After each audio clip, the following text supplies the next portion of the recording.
Ada seseorang masuk ke dalam surga karena lalat. Ada orang masuk neraka juga karena lalat. Para sahabat heran, kok masalah yang remeh, tetek bengek, lalat, apa sih lalat? Alhamdulillahi Rabbil Alamin Ar-Rahmanir Rahim. Ikhwana fiddin, azakumullah. Saudara-saudara jamaah maghrib Masjid At-Taqwa yang dimuliakan Allah, bersyukur kita kepada Allah. Alhamdulillah kita bertemu kembali melanjutkan pembahasan Kitab Tauhid. Pekan lalu kita telah membahas bab yang ke-9, yaitu tabarruk, mengharapkan barokah kepada pohon, batu dan sejenisnya. Lebih dikenal di negeri kita ini dengan tabarruk atau tabarrukan, ya, mengharapkan barokah. Yang tidak sempat kemarin atau catatannya ketinggalan, sudah bisa melihat di YouTube, sudah dinaikkan ke YouTube. Sekarang kita berlanjut ke bab yang ke-10, menyembelih binatang dengan niat bukan karena Allah. Menyembelih haiwan atau lebih dikenal dengan berkurban, tapinya bukan karena Allah, bukan untuk Allah. Pembahasan ini didasari kepada beberapa dalil yang diturunkan oleh penulis. Pertama, Al-An'am ayat 162-163, Al-Kautsar ayat 2,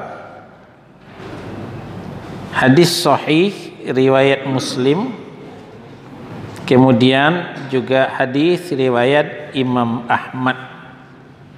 Jadi ada 4 sebagai landasan sandaran daripada pembahasan ini. Babun ma jaa fi dzabhi li ghairillah. Bab menyembelih binatang dengan niat bukan karena Allah. Maksudnya apa ancaman terhadap pelaku tersebut? Nah, ini yang akan kita bahas pada kesempatan ini. Penulis menurunkan Al-An'am surah yang ke-6 ayat 162 dan 163. Ini sebagian kaum muslimin sering membawakannya sebagai doa iftitah. Sebagai doa iftitah. Qul inna salati wa nusuki wa mahyaya wa mamati lillahi rabbil alamin la syarika lahu wa bidzalika umirtu wa ana awwalul muslimin. Qul inna salati, katakanlah ya Muhammad, sesungguhnya salatku, sesungguhnya salatku, wa nusuki, dan penyembelihanku, wa mahyaya wa mamati, hidupku dan matiku, lillahi rabbil alamin, hanya untuk Allah, Rabb penguasa alam semesta. Berkata Ibnu Katsir rahimahullahu taala, Allah Subhanahu wa taala menyuruh kepada Muhammad sallallahu alaihi wasallam untuk memberikan berita kepada orang-orang musyrik yang menyembah selain Allah dan menyembelih untuk selain Allah. Orang-orang musyrik beribadah kepada batu-batu berhala, menyembelih juga untuk batu-batu berhala. Jadi Allah menyuruh Rasulullah sallallahu alaihi wasallam menyampaikan kepada mereka, katakan kepada mereka, hai Muhammad, inna salati wa nusuki wa mahyaya wa mamati lillahi rabbil alamin. Sesungguhnya salatku dan penyembelihanku, hidup dan matiku hanya untuk Allah. Hanya untuk Allah, Rabb alam semesta. Di sini Allah menggandengkan antara salat dan nusuk. Kenapa? Karena banyak sekali ibadah yang terkandung di dalam salat. Di salat ada takbir, di salat ada tahmid, di salat ada tahlil, di salat ada tasbih, di salat ada tilawah, di salat ada ruku', di salat ada sujud. Jadi dalam ibadah salat full, penuh dengan peribadatan kepada Allah Subhanahu wa ta'ala. Maka ketika salat itu diarahkan kepada selain Allah, maka akan mengundang murka Allah yang sangat-sangat dahsyat. Begitupun dengan nusuk, penyembelihan. Di dalam penyembelihan juga mengandung ibadah yang sangat banyak. Dan bagi orang yang sudah nusuk, menyembelih untuk kurban, maka timbullah kelegaan pada dirinya, kepuasan pada dirinya, karena dia telah melakukan ibadah yang paling agung. Malah dalam hadis yang lain, pertama diperiksa nanti di hari kiamat adalah salat. Kalau salatnya sempurna, maka beruntunglah dia. Tapi kalau salatnya berantakan, maka dia akan merugi. Dia akan merugi. Karena itu tadi di dalam salat banyak sekali terkandung ibadah-ibadah kepada Allah Subhanahu wa ta'ala. Selanjutnya wa mahyaya wa mamati, hidup dan matiku. Maksudnya apa yang aku lakukan dalam hidupku hanya untuk Allah. Kita bekerja, kita petani, kita ke sawah, ke ladang. Kita pegawai, kita ke kantor. Kita pedagang, kita ke pasar. Untuk apa? Cari duit. Duit untuk apa? Untuk nafkah buat keluarga kita. Itu juga dalam peribadatan kepada Allah Subhanahu wa ta'ala. Karena yang bertanggung jawab memberikan nafkah adalah seorang suami, seorang ayah kepada anak-anaknya, seorang suami kepada istrinya. Jadi aktivitas yang kita lakukan dalam kehidupan kita hanya untuk Allah Subhanahu wa ta'ala, tidak ada untuk selain Allah Subhanahu wa ta'ala. Nah, begitupun keimanan yang akan kita bawa mati, keimanan akidah yang sahihah yang akan kita bawa mati, itu hanyalah juga untuk lillahi rabbil alamin, untuk Allah Rabb semesta alam. Nah, keikhlasan seperti itu, tauhid seperti itu, akidah yang sahihah yang seperti itu, la syarika lahu wa bidzalika umirtu. Ya. Dilanjutkan dalam ayat berikutnya, tidak ada sekutu baginya, demikian itulah aku diperintah. Demikian seperti apa? Ya, membawa tauhid, akidah yang sahihah, imanan kamilan, iman yang sempurna, akidah yang bersih dari syirik. Seperti itulah kita diperintah oleh Allah Subhanahu wa ta'ala. Wa bidzalika umirtu, seperti itulah aku diperintah. Wa ana awwalul muslimin, akulah yang pertama kali berserah diri kepadanya. Jadi sebelum umatnya berserah diri kepada Allah, beliau dulu sallallahu alaihi wasallam berserah diri kepada Allah. Kita lihat kehidupan para nabi dan rasul, sebelum mereka mengajak umatnya, sebelum mereka mentauhidkan umatnya, maka dia terlebih dahulu mentauhidkan Allah. Tidak mungkin nabi dan rasul itu belum bertauhid lalu ngajak orang bertauhid, itu nggak mungkin. Sama juga dengan ustadz pada hari ini, ustadz ngajarin tauhid tapi ustadznya musyrik, mustahil. Ya, ustadznya ngajarin tauhid tapi ternyata ustadznya masih memimpin ruatan. Ini suatu hal yang mustahil, ya, suatu keanehan. Jadi sebelum mengajak jamaah bertauhid, ustadznya wajib bertauhid terlebih dahulu. Nah, demikianlah Rasulullah sallallahu alaihi wasallam. Maka di ujung ayat dikatakan, wa ana awwalul muslimin. Akulah awal-awal tunduk dan patuh kepada Allah. Akulah pertama kali menjadi orang muslim sebelum kalian. Nah, itu dikatakan. Berkata Qatadah, kata beliau, aku, maksudnya Muhammad sallallahu alaihi wasallam, adalah orang pertama di antara umat ini yang berserah diri kepada Allah.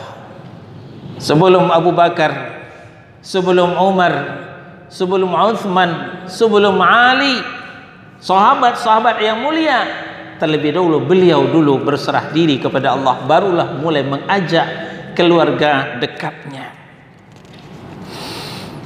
Nah, demikian di dalam Al-An'am surah yang ke-6 ayat 162 dan 163. Selanjutnya penulis menurunkan Al-Kautsar.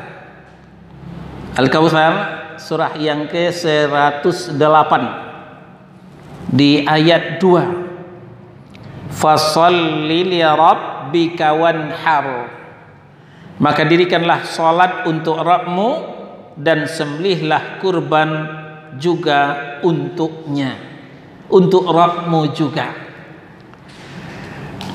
Berkata Syekhul Islam rahimahullahu ta'ala, Allah menyuruh Rasulnya supaya menggabungkan antara dua ibadah ini, yaitu salat dan sembelihan. Keduanya menunjukkan kedekatan atau rasa tawadhu, rasa rendah hati, membutuhkan baik sangka keyakinan yang kuat, ketenangan hati kepada Allah dan kepada janjinya. Itu merupakan kebaikan dari orang-orang yang sombong. Nah, itu tujuannya, itu hikmahnya. Kenapa Allah menggandengkan antara salat dan nusuk, antara salat dan kurban? Ya, baik di Al-An'am tadi maupun dalam Al-Kautsar, ya, digandengkan oleh Allah Subhanahu wa taala antara salat dan kurban. Selanjutnya penulis menurunkan sebuah hadis yang sahih yang diterima dari Ali radhiyallahu an, diriwayatkan oleh Imam Muslim dari berbagai jalur. Dari Ali radhiyallahu an, beliau berkata, haddatsani Rasulullah sallallahu alaihi wasallam bi arba'in kalimatin,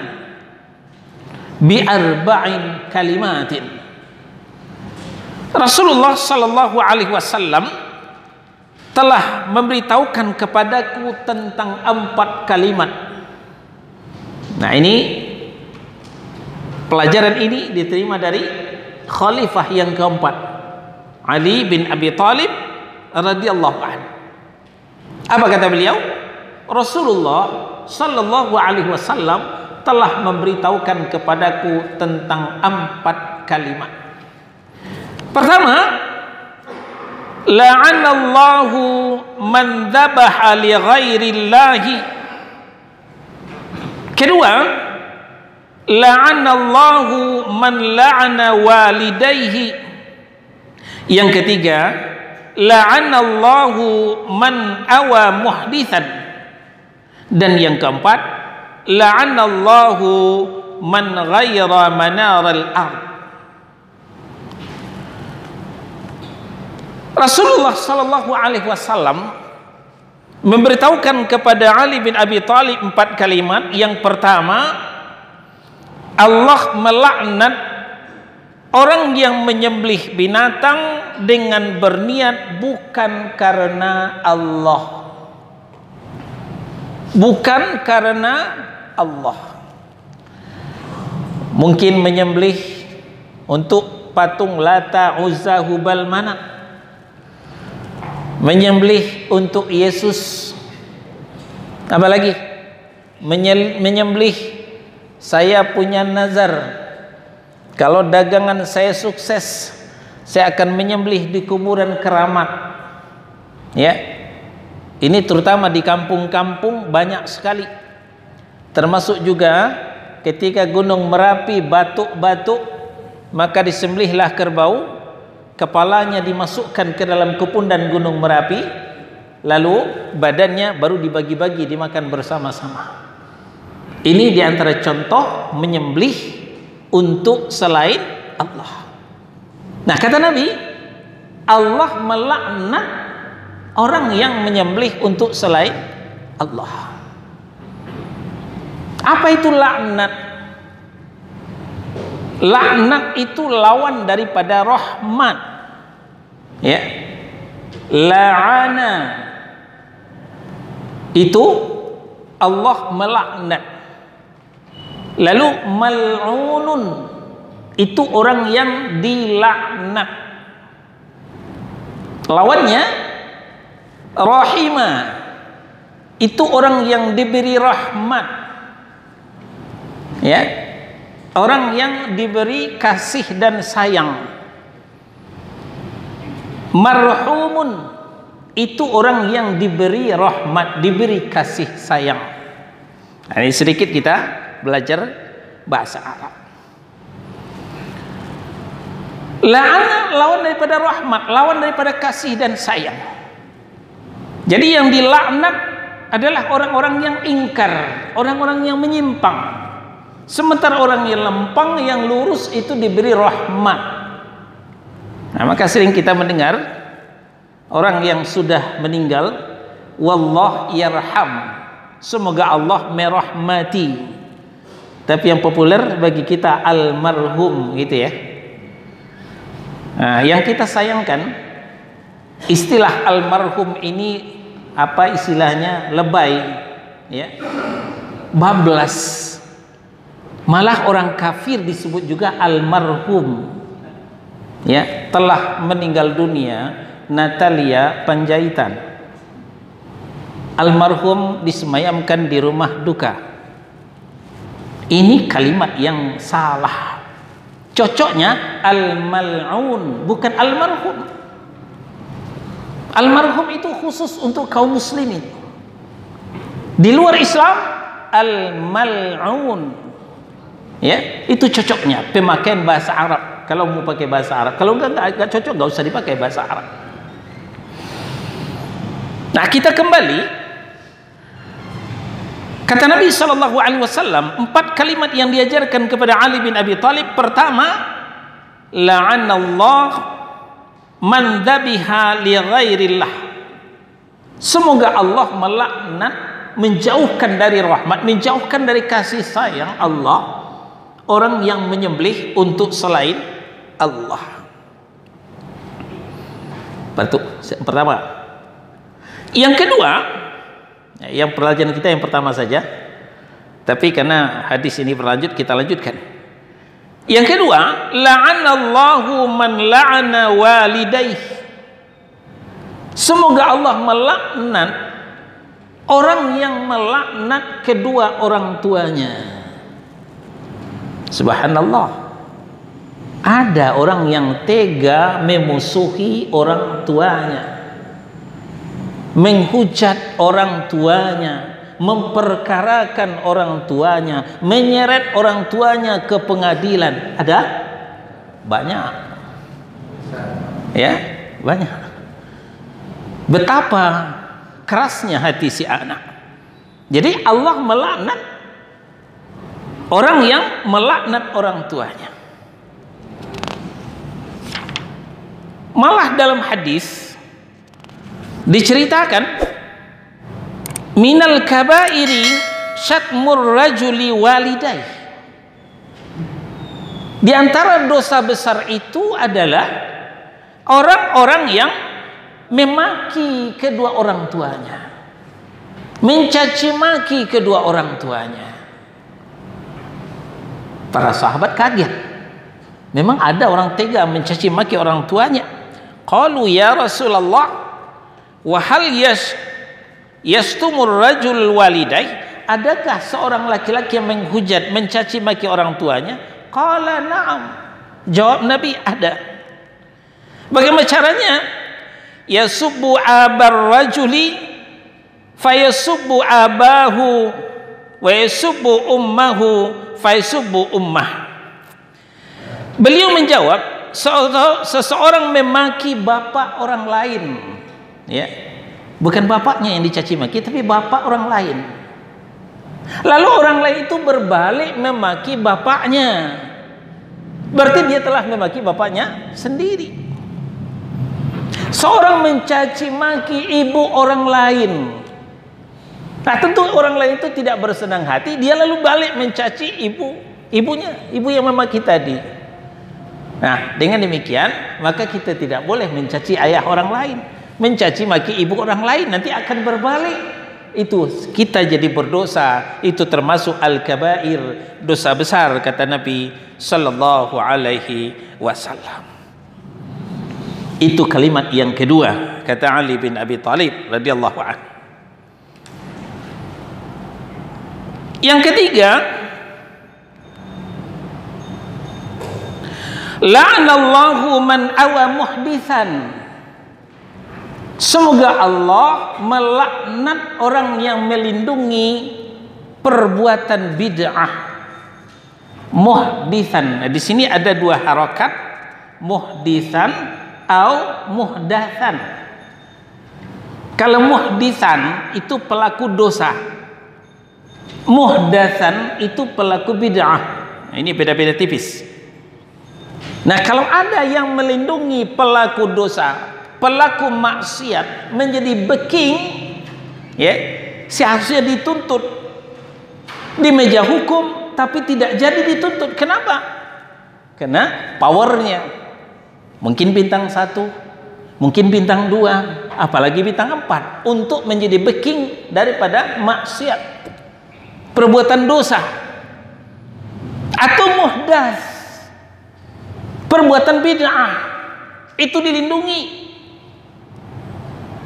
Saya mungkin sudah ratusan, mungkin ribuan kali ya, keliling masjid di Jakarta ini, Jabodetabek.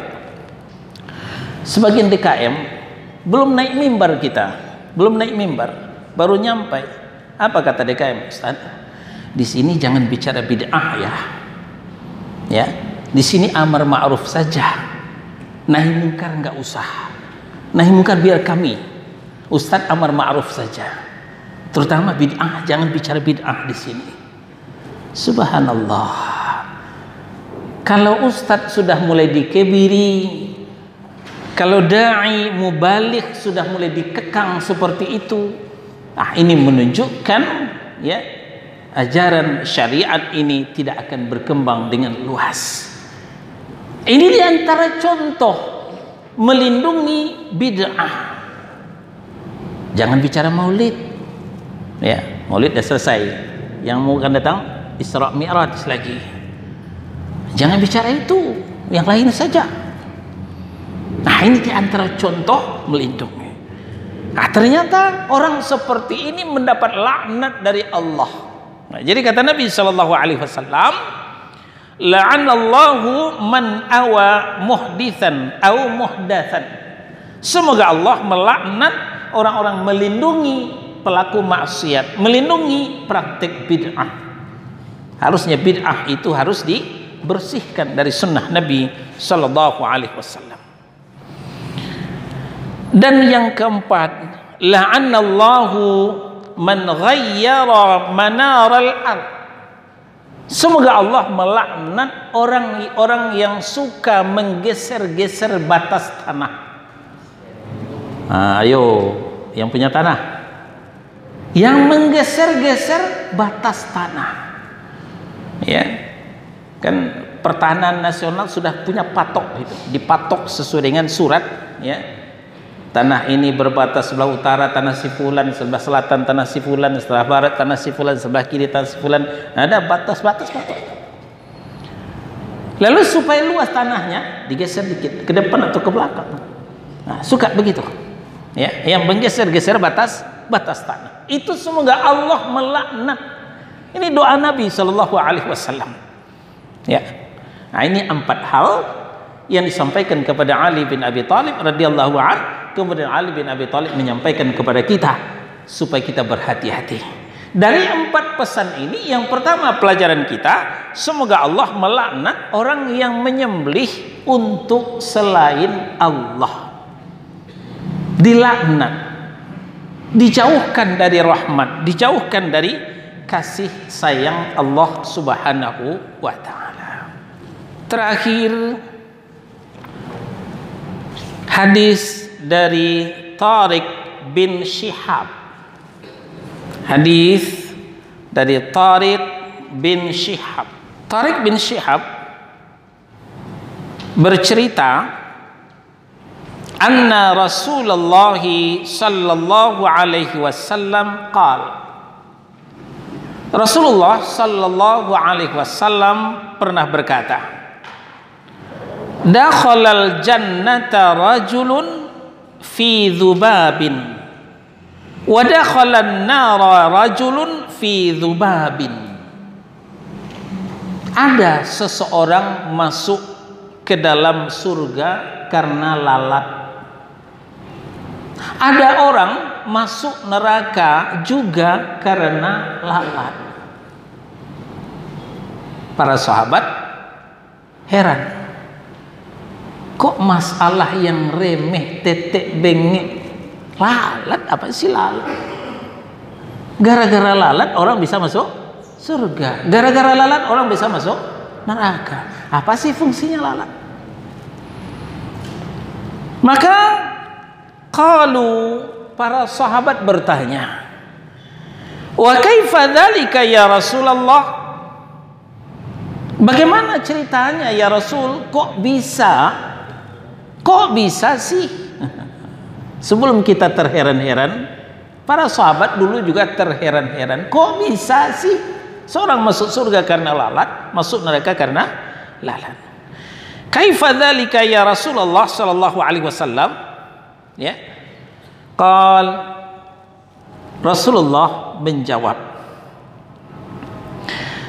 marra rajulani, ya, marra rajulani ala qaumin lahum sanam. Ada 2 orang yang berjalan, mereka melewati suatu kaum yang mempunyai berhala. Ya, sanam adalah berhala. Berhala adalah sesuatu yang disembah selain daripada Allah Subhanahu wa ta'ala. Ya. Lalu peraturan yang berlaku di daerah itu, la yajuzuhu ahadun hatta yuqarriba lahu syai'an. Siapapun tidak boleh lewat di perbatasan kampung itu sebelum berkurban sesuatu untuk berhala itu. Ini peraturan. Siapapun tidak boleh lewat ke kampung itu sebelum berkurban kepada berhala itu. Faqalu li ahadihima, maka penjaga batas kampung itu berkata kepada salah seorang dari 2 orang tadi. Karena ada 2 orang berjalan tadi melewati satu kampung. Apa katanya? Qarrib, berkurbanlah untuk berhala kami supaya kamu boleh lewat. Qal, lalu seorang ini menjawab, laisa indi syai'un aqarribu. Saya tidak punya apapun untuk berkurban. Harta enggak punya, uang juga sudah habis. Apa yang mau saya kurbankan? Kata salah seorang di antaranya. Ya. Lalu penjaga batas kota tadi atau security-nya lah, ya lebih memudahkan pemahaman, security-nya, penjaga kampung tadi. Qalu lahu, dia berkata, qarrib walau dzubaban, berkurbanlah walaupun hanya seekor lalat. Berkurbanlah untuk berhala kami walaupun seekor lalat. Kalau memang kamu tidak punya harta, nggak punya duit, lalat juga nggak punya. Oh, kalau lalat banyak, nyong. Nah, dapat satu. Nih, ya, lalat gampang. Maka apa yang terjadi? Faqarrib dzubaban. Maka seseorang tadi berkurban untuk berhala satu ekor lalat. Fakhallu sabilahu, maka orang itu dibolehkan lewat di kampung itu. Fadakhalan nar, maka orang ini masuk neraka, kata Nabi sallallahu alaihi wasallam. Berkurban untuk berhala walaupun seekor lalat, itu sudah penyebab masuk neraka. Lalu bagaimana dengan berkurban seekor kerbau untuk penghuni kepunan Gunung Merapi? Berkurban seekor ayam, berkurban seekor kambing. Lalat pun dikurbankan untuk selain Allah, sudah cukup menjadi alasan untuk dijebloskan ke dalam neraka, apalagi untuk seekor ayam, seekor kambing dan seekor kerbau. Jadi ujung hadis perhatikan, fadakhalan nar, maka orang tadi masuk neraka. Kenapa orang itu masuk neraka? Kembali kepada pembahasan pertama, inna solati wa nusuki wa mahyaya wa mamati lillahi rabbil alamin. Sesungguhnya salatku, sembelihanku hanya untuk Allah. Sekarang telah menyembelih untuk berhala walaupun seekor lalat, berarti itu sudah jatuh kepada kemusyrikan. Nah, sementara innahu may yusyrik billah faqad harramallahu alaihil jannah.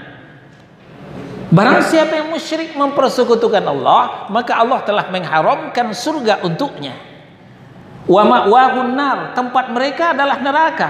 Wa ma lidzalimina min ansar, dan tidak satu pun yang akan menolong orang yang musyrik itu. Al-Maidah surah yang kelima ayat 72. Kita lanjutkan hadisnya. Wa qalu li akhar, lalu security tadi, penjaga kampung tadi berkata pula kepada temannya yang satu lagi. Masih ingat ceritanya? Berdua tadi lewat di suatu kampung. Yang satu sudah lewat karena mau berkorban seekor lalat. Tinggal satu. Wa qalu lil akhar, maka penjaga kampung tadi berkata kepada laki-laki yang lain, qarrib, berkorbanlah untuk berhala kami. Kamu boleh lewat. Apa jawaban? Qal, yang temannya ini berkata, ma kuntu liaqarriba li ahadin syai'an dunallahi azza wa jalla. Nah, orang ini menjawab, aku tidak patut untuk mempersembahkan kurban kepada selain Allah azza wa jalla walaupun seekor lalat, ya. Aku tidak akan berkorban untuk selain Allah walaupun seekor lalat. Nah, ini beda jawaban yang tadi. Kalau tadi apa jawabannya?